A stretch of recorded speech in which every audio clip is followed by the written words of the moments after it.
आप कुशल तो है ना कुबेर देव जी?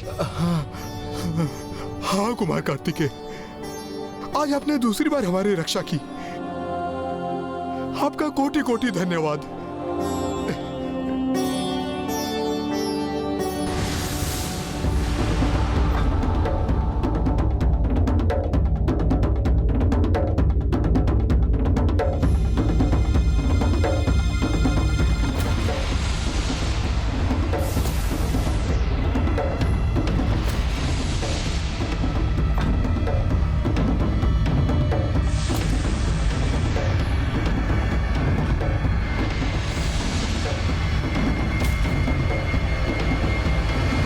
पुनः सब कुछ यथावत हो गया यहाँ, जहाँ पल पल सब कुछ परिवर्तित होता रहता है।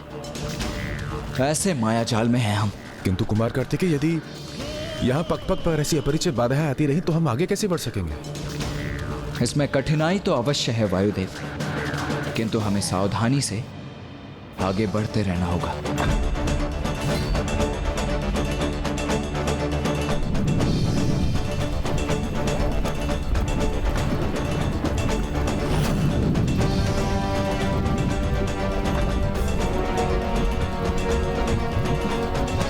क्या हुआ कुमार कार्तिकेय, आप रुक क्यों गए?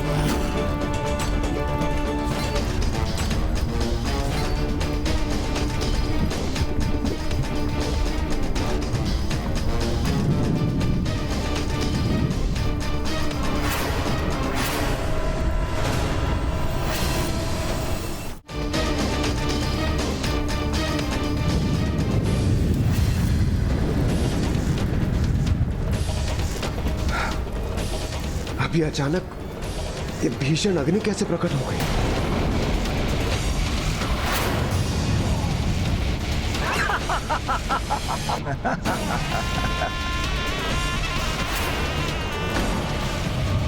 इस स्थान के इस धधकती हुई अग्नि कुंड को हम पार कैसे करेंगे?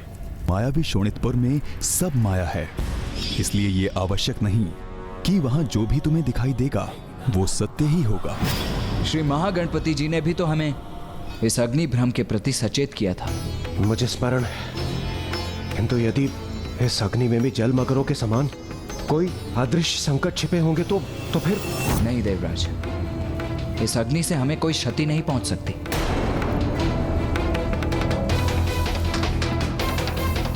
कुमार कार्तिकेय, ये अग्नि संकट बहुत विकट भी हो सकता है। नहीं कुमार कार्तिकेय, अब हम और संकटों का सामना नहीं कर सकते।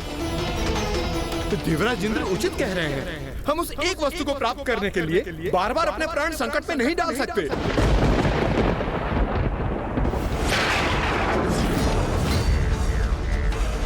ये मेरा भ्रम था, अथवा कुबेर ने मेरे विशेष भवन की ओर संकेत किया।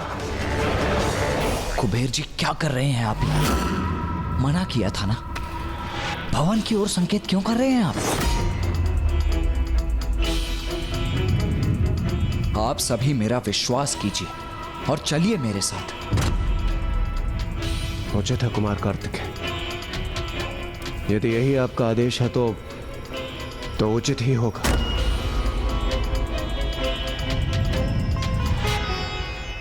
मयूर जी, आप यहीं स्थित रहिए, क्योंकि ये आपके लिए बड़ा संकट उत्पन्न कर सकता है। यदि मुझे आपकी आवश्यकता हुई तो मैं आपको पुकार लूंगा।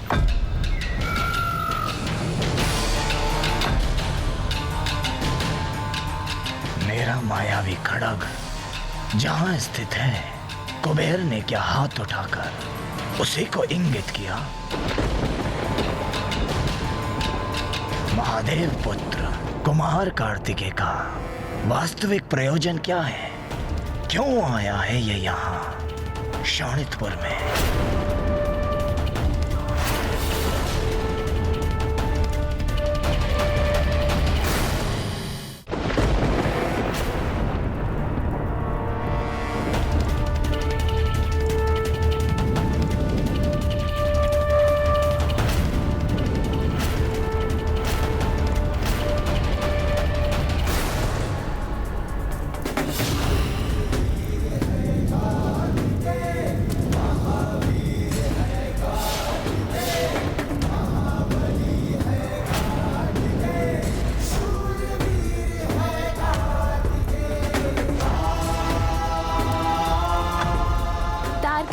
माया नगरी शोणितपुर में जो भी दिखाई देता था वो तो मात्र माया से उत्पन्न भ्रम था, और ये भली भांति समझ चुके थे कुमार कार्तिकेय। इसलिए उन्होंने ये भी भांप लिया कि उनके मार्ग में बनी वो बाधा धधकती अग्नि भी सत्य नहीं थी, और अपने 7 देवताओं को उसमें प्रवेश कर उसे पार करने के लिए प्रेरित किया, जिसके उपरांत अब देव सेनापति के नेतृत्व में अब ये देव समूह अपनी मार्ग की द्वितीय बाधा को पार कर उस खड़क के और भी निकट पहुंच चुका था, जिसमें तारकासुर के प्राण सुरक्षित थे। और अब तारकासुर के मन में ये संशय जागृत होने लगा था कि कदाचित कुमार कार्तिकेय उसके जाल में उलझ नहीं रहे थे, अपितु वो ही तारकासुर को उसमें उलझा रहे थे। ये कुमार इन देवताओं को कहाँ ले जा रहा है? कहीं ये मेरे खड़क को प्राप्त करने के लिए तो आगे नहीं बढ़ रहे? नहीं नहीं नहीं, असंभव है ये। एकमात्र मुझे ज्ञात है उस खड़ग का रहस्य, और वो रहस्य तो मैंने किसी के समक्ष भी उजागर नहीं किया है। महाराज, कुमार कार्तिकेय अपने देवताओं को लेकर आपकी मायावी अग्नि को भी पार कर चुके हैं। वो तो निरंतर आगे ही बढ़ते जा रहे हैं। अट्टासुर, उन देवताओं को लेकर जहां भी जा रहा है वो ले जाने दो उस कुमार कार्तिकेय को, क्योंकि मुझ तक पहुंचने के लिए जहां पर भी वो जा रहे हैं वहां कहां मिलूंगा मैं उन्हें? उन्हें भी तो ज्ञात होना चाहिए ना कि मुझ तक पहुंचना इतना सरल नहीं। तो क्या हुआ जो उसने वो मायावी सघन वन और उस धधकती अग्नि को पार कर लिया? अभी तो ये आरंभ है। अभी तो उस बालक के लिए अनेकों और क्रीड़ाओं की योजना है मेरे पास। अभी उसने मेरी नगरी में देखा ही क्या है।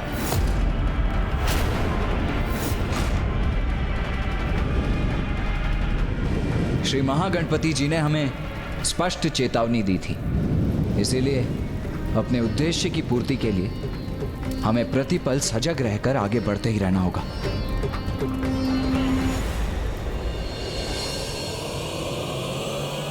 कितना विचित्र और भयावह स्थान है ये। मुझे पीछे नहीं छूटना चाहिए।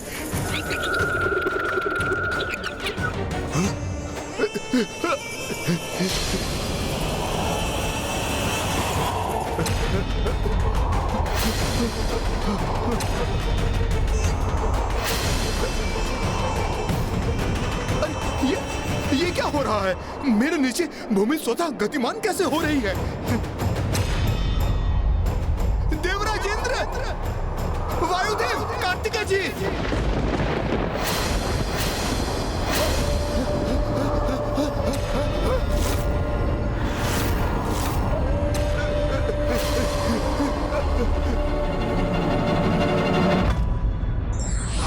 संकट देखकर ना घबराना, अपितु युक्ति और बुद्धि से उसका सामना करने वाला ही वीर योद्धा कहलाता है।